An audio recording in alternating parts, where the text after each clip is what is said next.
Good morning. How are you? Today, I just want to finish off part two of our week two topic, which is assessing and managing risk in the home.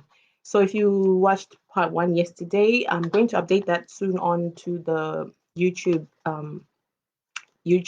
channel, Autism Awareness Zimbabwe. Please go and subscribe and like, share, comment, and so on. Okay, so just a continuation, I'm just going to dive straight into that. And so yesterday I was talking about, I touched on the 5 smart technology ideas for parents with kids on the spectrum. And some of this technology is sort of has advantages in the home, kind of protecting your child, monitoring your child, preventing your child from escaping the property, the house, the home.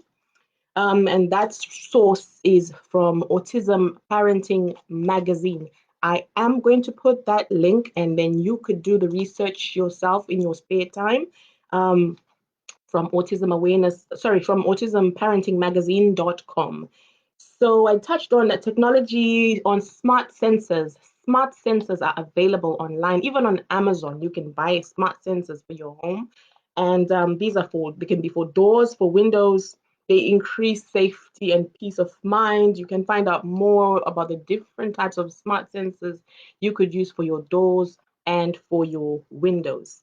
And they are affordable, but then obviously if you are going to buy for different windows, maybe, but then another advantage in Zimbabwe, you already have the burglar bars. So basically you probably just need a smart sensor for the main door, the doors that lead to outside, or the kitchen door that leads to outside. So it makes a sound anytime your child wants to escape. And even if you're in another part of the house, you are able to tell that, oh, my child is at the door. Oh, my child is at this, he's trying to escape. Okay, and as well as the smart lock doorbells. Those are also available. These you can look more into those. And then there's smart cameras for your home. They're not kind of like CCTV, but these are like cameras that you can then link with your mobile phone device, and then you are able to track your child to see, what's happening. Let's say they're in their own room. This is actually good for children who have problems with epilepsy. Maybe they have seizures, they sleepwalk, they have nightmares, or they injure themselves when they're in their own space, or even outside of the pool. You can use these smart cameras to monitor the activity of your child, just to make sure that, you can just check your phone and see if my child is safe. And yeah, so much technology is out there, very advanced these days. Okay, back to yeah, we were touching on the different rooms. I'm going to talk about disposables. Some of our autistic children are incontinent. Now, I know I'm using big words. Incontinent is when you have problems with your bowels. Using pull-ups. Vanopfeka ma-pull-up, ma-nepi, even vari vakuru. Wearing like pull-ups, even as a grown child, a grown adult. Some children or some individuals on the autistic spectrum have problems with incontinence. The reasons for that, I will have to discuss that in another topic, which I will talk to you about on the gut health, as well as probably comorbidities. When I get to those topics, I'll probably touch on that and the possible reasons for incontinence.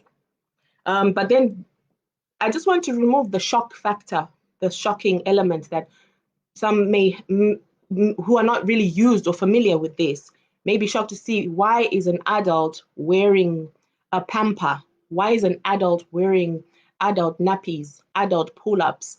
Or why is a young child, 10 years old, why are they wearing pampers? Why are they wearing nappies?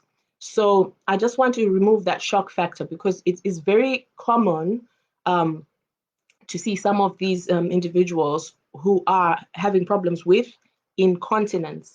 Even at night, some of them may do like bedwetting, And then one of the ways of, sorry, I should have brought out an example of the incontinence pads, but I know a lot of you do nursing. You are aware of what incontinence pads look like, where you spread them on the bed, on the mattress, to prevent bedwetting, soiling, to kind of destroy the mattress. You know, you want bedding to be fresh all the time. So that is one issue that happens, soiling the bed. So your disposables, make sure you're kind of disposing all these things, all the Pampers and the bed mats, the incontinence bed pads. Make sure you're disposing these the correct way, or I don't know, burning them, or just making sure that you're not causing some problems in the environment, I guess.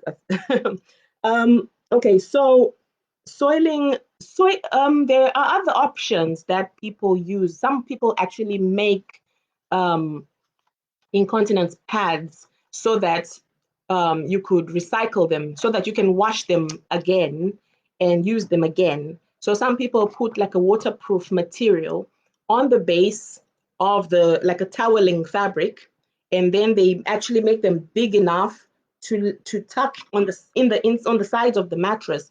That way, the incontinence pad doesn't move around when someone is sleeping. Also, there are some with the glue strip adhesives, so they don't come off the sheets or off the mattress at night, because they actually glued onto the mattress. And then when they are dirty, you just remove them and roll them up and dispose them the correct way. Okay. Right. So try to have a suitable disposable system that you will use for your bed pads and dirty pull-ups and stuff like that.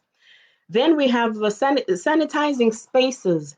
You'll find that you need a lot of like sanitary equipment, sanitary gels, sanitary sprays, or sanitary, even gloves, sanitary, a range of different things to sanitize spaces. Because what you'll find is there are some children and adults on the autistic spectrum who may have problems, right? That cause them to throw up, to vomit, to throw up regularly, frequently. And some of them spit or play with saliva, or have a problem with spitting excessively, or even drooling, quita mate, you know, drooling. And then, so have things that, if they're using feeders, feeding chairs, feeding tables, you always have things that you can use to sanitize, wipe and sanitize the spaces, so that obviously you kill all the bacteria, the germs. Yes, also adult bibs, mabib, evan wakuru, because there are some people who actually need them. You can actually make those, you can find them online, or you could start a business, you never know. There isn't a room for that, because they're not widely available, the adult bibs. Okay. Sorry, let me just see if all my, right. Okay, in the bathroom hazards, risks in the bathroom, things like soap, things like detergents, beauty products, candles, candlelight, salts, bath salts, and even towels.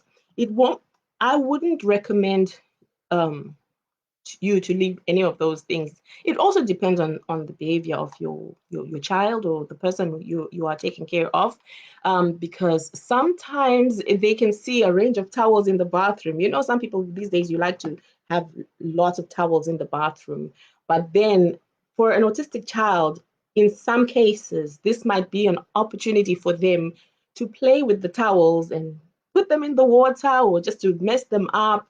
So for me personally, I minimize everything in the bathroom. I only put what's necessary, or I take it in like soap. I don't leave the soap in the bathroom. I only take soap into the bathroom when someone needs a bath. You see, even when I'm bathing my children, my autistic children, um, I don't leave the soap. I don't leave them with the soap. I actually have to, while I'm apply the soap, while they are having the bath, while I'm actually washing them.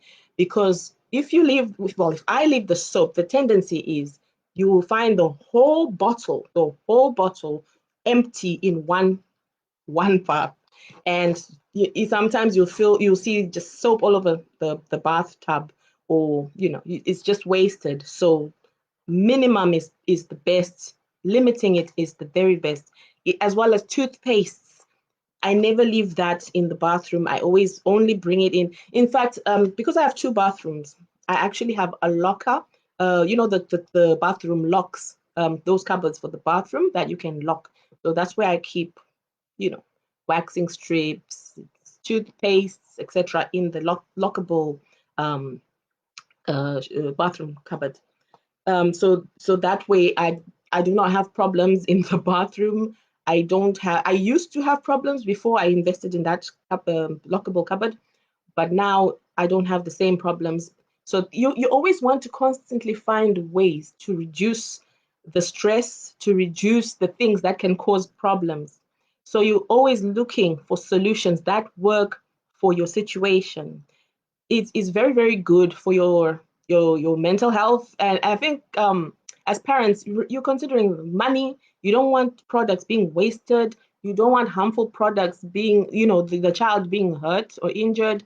You don't want them playing with things that they shouldn't be playing with. So you have to consider all these things. This is the life of an autistic parent of autistic children. This is what some of us do every day. We have to manage the situation. There's also the thing where it also depends on the child, because as they grow older, you'd find out that they become very technical, very adventurous, and they want to play with maybe the system, the toilet flushing system. So inside there's the bowl and the tubes, the thing that causes the toilet to flush. You find them picking inside that and playing with the little bits and bobs in there as well. Or then your toilet is not flushing, or even breaking the tap, the strength to break the bars. Some of these taps with the closing thing, hot, cold, and then you have the bar, so that can be broken because it becomes like a toy. You'd be amazed at the strength that your autistic teenagers could have. So there's a lot of damage to property in some cases. So then you find yourself replacing that. Playing with water. A lot of children like to play with water. You find yourself in a situation, you could find yourself in a situation where you're always having to try to stop your child from playing with the water in the bathroom, running the tap. And I'm sure in Zimbabwe, tap water it's a very precious resource. And I know some people buy water, some people are getting water from boreholes, and you cannot afford for someone to be playing and wasting water. I know there's water play, but there are options. I mean, you can always find ways of playing, taking your child outside, putting a bucket, doing some water play, so they become familiar with another way of water play rather than playing with the water in the bathroom taps and bathroom sinks, continuously running the water and not wanting to come out of the bathroom, just wanting to stay there for long periods of time. Have to continuously discourage this behavior because it can be fun or something they just might enjoy doing. And then you're obviously risking water spillages, water flooding all over the floors. And then it's your problem again because you're going to have to mop and clean up afterwards.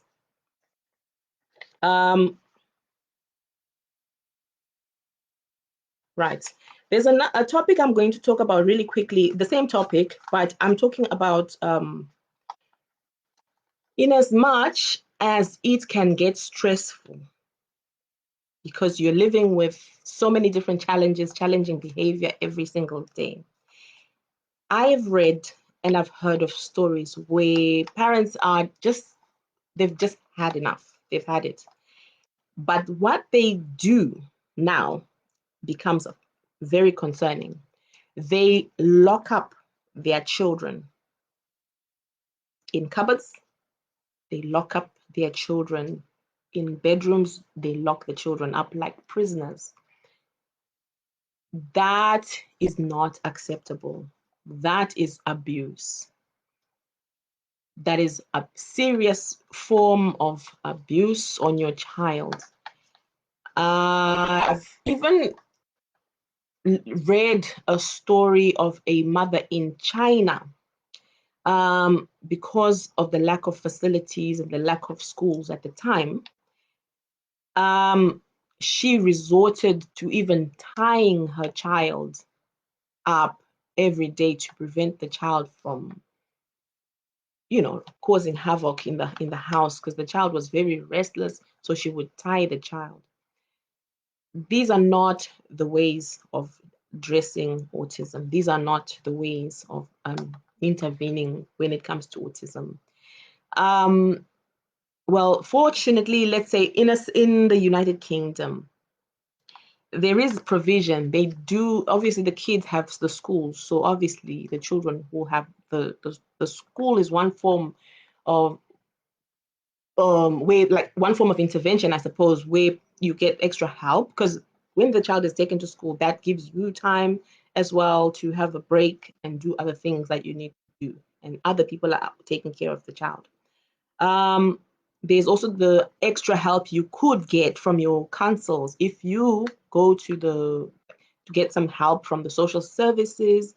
They help these for they could send you extra help. They assess your situation, then they give you room to get people like carers.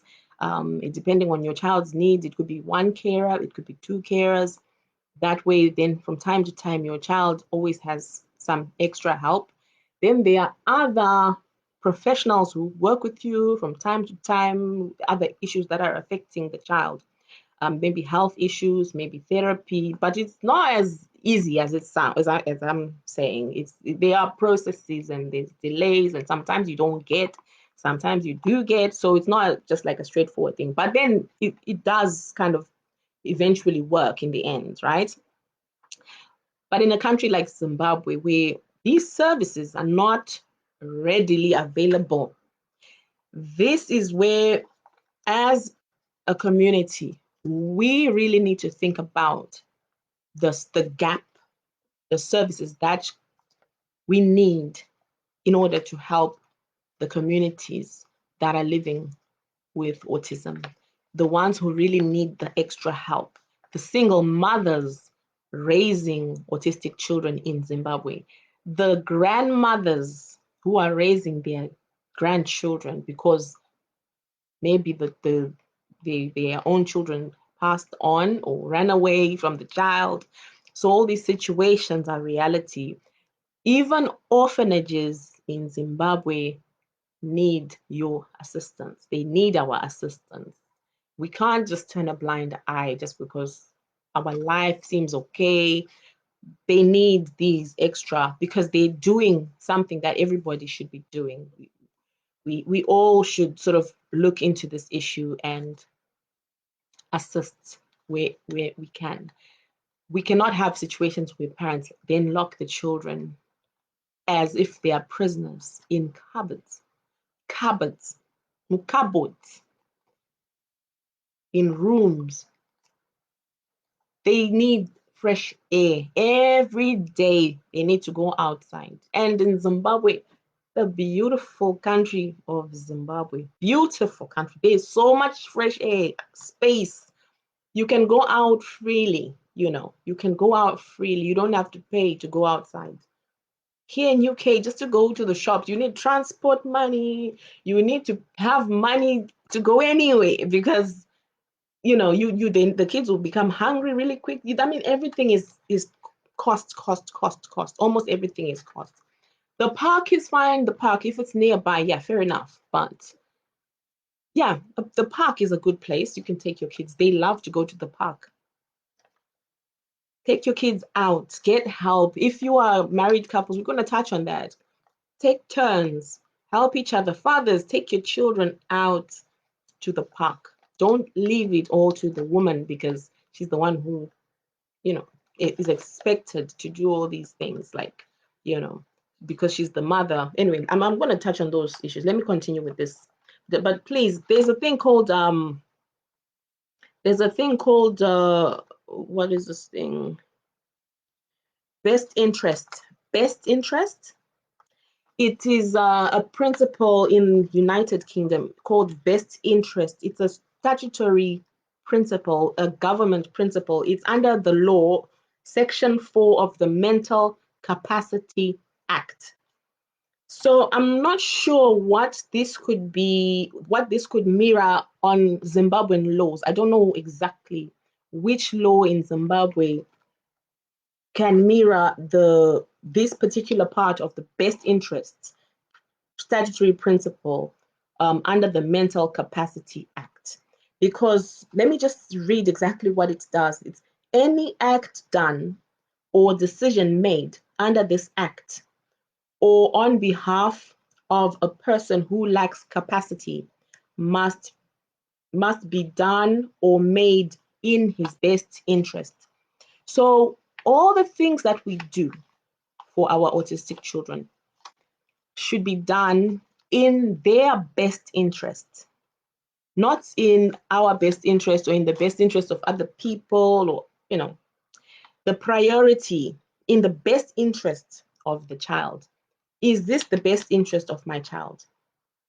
Is locking my child up in a cupboard the best interest of my child? Those incidents, if something like that was to be found out, let's say here in the United Kingdom, you could be taken, you have to answer questions in court, you know. You could lose your child for abuse. Your social service will take your child away from you. And they can. Here they take children away. They take any children who are abused. They'll take them away and put them into the system, the care system.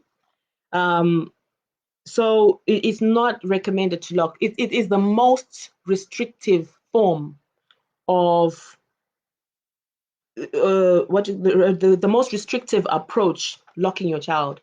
The court supports, the UK court supports the least restrictive, which is like a form of care support, that a plan that you can put in place. Try to involve, like if I'm in Zimbabwe, try to involve other people to help you. You have to take that position, that authority position, to bring in cousins, let them, teach them, instruct, show them how to do some of these things so that they can help you, because you need the help. Trust me, when it comes to raising autistic children, you really, really require as much help as you can, because it's not easy. It is not easy, and it's very, very difficult, especially if your child has a lot of challenges and challenging behavior and needs. You really, really need that extra help. Okay. Yeah, so there is a gap in Zimbabwe. We need organizations, companies to form that will bring in packages, care packages for the autistic children, to help support families. People you can send into people's homes to help. You know, would you like us to help you to do some cleaning? Would you like us to help you to take your children out to the park? You know, you obviously have to vet them, make sure, you know, police records are clear and stuff like that. You know, the whole system, how it works. Have to vet people, make sure they're safe, you know. Okay. So, and we also do need laws that protect the best interests of individuals with autism. Okay. Right. So I'm going to talk about eating food. Some autistic children, they like food that is certain temperatures. Like, I know my son, he does not eat cold food. He doesn't want it. If you give him, let's say, rice with chicken and it's cold, or just slightly gone down the temperature and it's like it's kind of cold, he's not going to touch it. He will not eat it. He wants it nice and warm enough to eat. So even when children are hungry and they will not eat it, They will literally starve if you give them the food that they do not want to eat. If it's not part of the preferred food that they want, they're not going to eat it. They will look at it, they will not touch it. There's a whole lot to do with when it comes to serving the food for the autistic children. Some children don't want certain textures. Some children don't want you to mix the food. Like you put your sadza, well, sadza, you don't really mix sadza, do you? You put sadza on one side, vegetable on the other side, and the meat and sauce on the other side. But some children might not want the sauce to touch the sadza. So you need three, like the Koreans do it, three different plates, one for sadza, one for the stew, one for the vegetable. Then they'll eat. Some children don't want you to put the sauce over the rice. They want the rice on the side and then the sauce on the other side. They don't want you to mix the food. A lot of the children with autism don't want you to mix the food. But this will, you have to check whether what your child likes. Some children, maybe they don't even care. Yeah, but my children, my two autistic children, one doesn't care, the other one cares. But both of them want hot food. They both want hot food.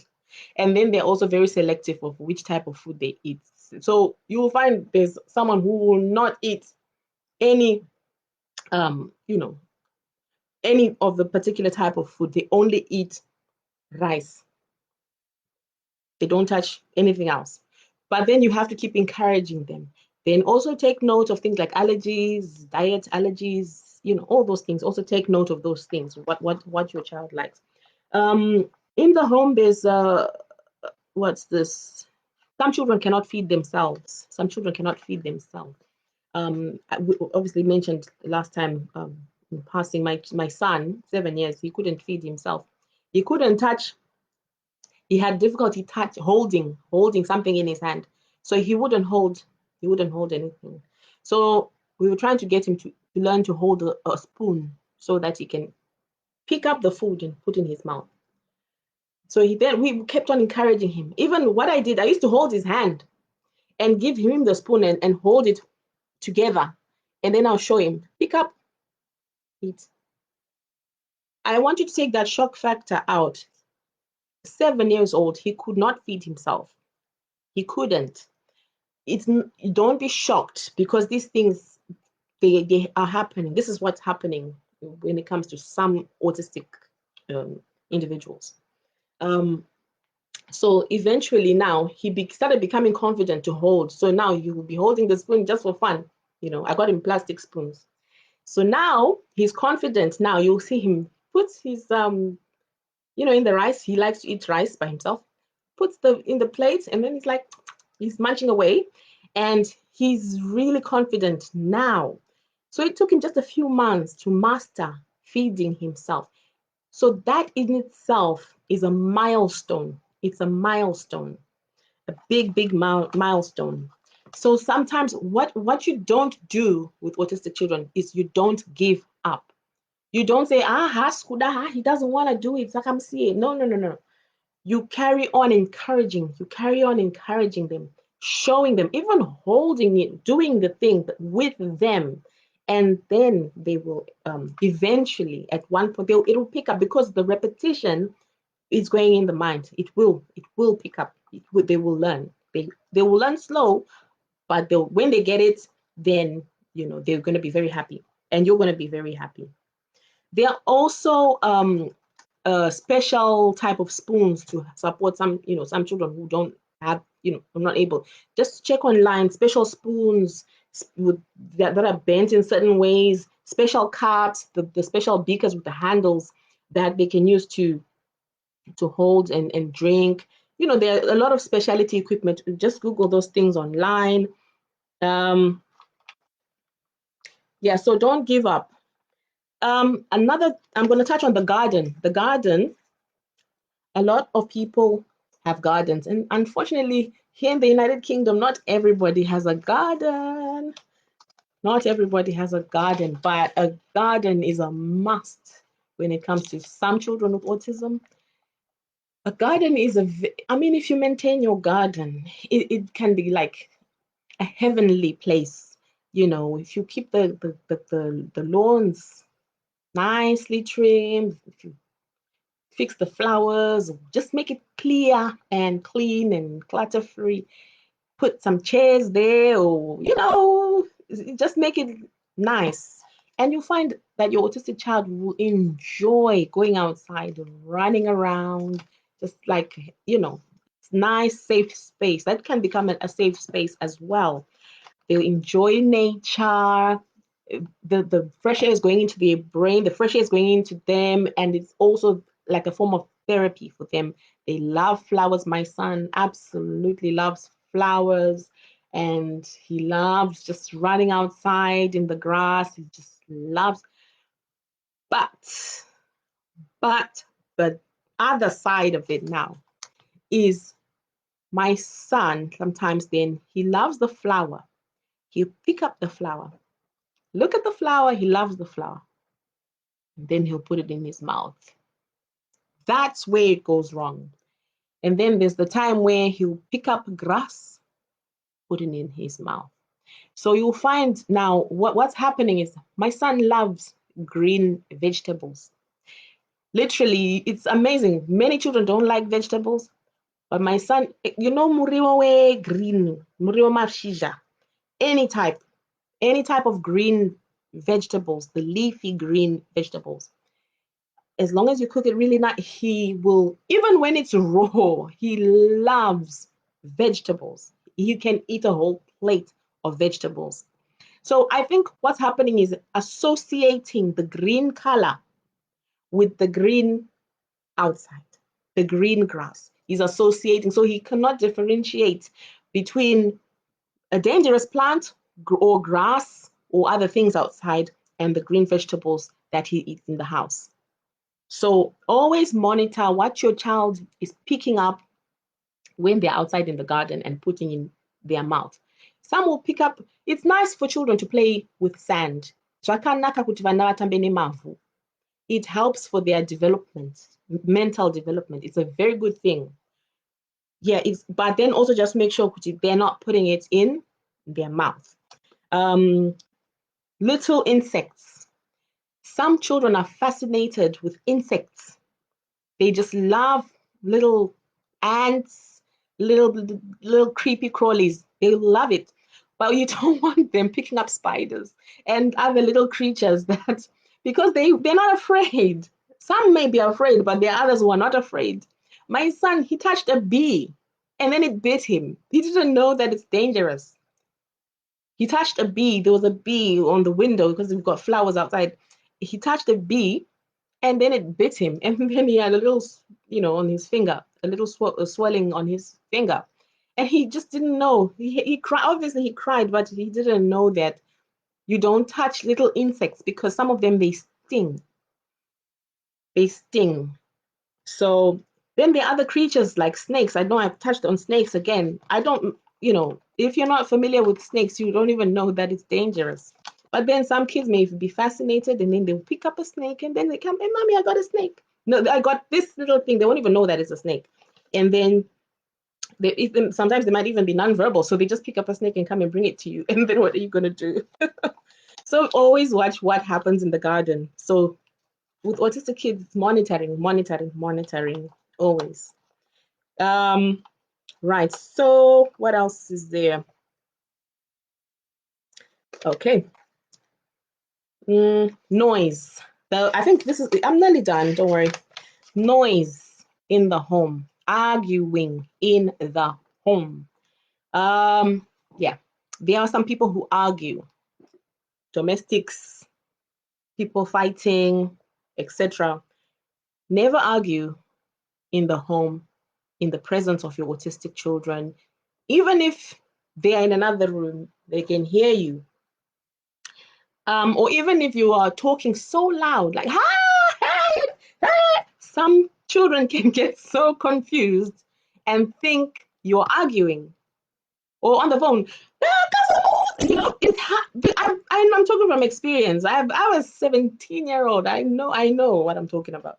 So minimize even the volume when you speak in your home with people, with friends, etc., on the phone, because you don't want to confuse your autistic children. Some children have really, really sensitive hearing, and they cannot tolerate the loud. That's why you see some of the children wear those earmuffs, the noise earmuffs. The ones who can tolerate it, they wear the noise earmuffs because obviously there is a very, very sensitive to noise. My son is also sensitive to noise, but he will not wear the soundproof sounding earmuffs. He won't wear them. So we do try to minimize. I used to do that. I used to be like a, yeah. But obviously I had to learn to tone it down a little bit. Tone it down a little bit. So please, no domestics. Do you know what happens when you fight in the home? Let's say mom and dad are arguing, your autistic children, they pick up on the energy. They will know you're fighting. Some of them will start biting themselves, or they, they will start doing these things because you're agitating them. They will start even hitting themselves hard. They'll start screaming, crying, the high pitch scream. If you're fighting in the home, your children are going to be so agitated that they will also start screaming and the same way because you're agitating them. So really, if you're going to argue or fight, do not do it when your children are around. Wait for them to go to school, or ask somebody to collect them, take them somewhere to visit someone else. Then you can go in and argue and fight or whatever. That's your business. But please don't make it your child's problem. Don't agitate your children. Don't fight. Don't argue, making loud noises in the presence of your autistic children. Even if they don't speak, they know you're fighting and you're disturbing them mentally. And what you'll find now, what happens is they will start, even when they go, let's say, to school, they will start performing that way. They will start acting as if they were agitated, and people wonder, why is the child acting like like there's a problem? Then you'll start getting the questions like, I wonder what's happening at home. Could there be problems at home? Could there be issues? So these things are picked up. They are picked up, you see. So please, the noise at home must be kept to a minimum. Right. If you're angry, channel your anger. Channel your anger. I know sometimes we get worked up. Sometimes we get so frustrated by some of the things we have to deal with, because it's not like it's a one-off. It's like you have to deal with it all the time. All the time, every day sometimes. Channel your anger. Go for anger management, or just find something productive to do. Start a business, do something, you can do something even from home. You get yourself busy, so that way your energy is being channeled into something creative or productive. You have to take care of your mental health as well. So yeah. And another thing, don't leave your child to their own devices. Don't just say, oh, the child is in the room, and you don't go and check on your child. Spend hours on your mobile phone, talking to friends, gossiping with the neighbors, talking about this and that and whatever, politics and Facebook, social media, what happened that time to so and so, but then you're not paying attention to your autistic child. You're leaving them to their own devices. You're neglecting them. You're not paying attention. You cannot just leave your autistic child and just ignore them and just go about to as if they're not there. You have to be paying attention to them often, and just making sure they're safe, making sure you're also engaging with them, because that is very important for their development, their mental development as well. And even if they are nonverbal, it also helps in speech development and just communication, basically.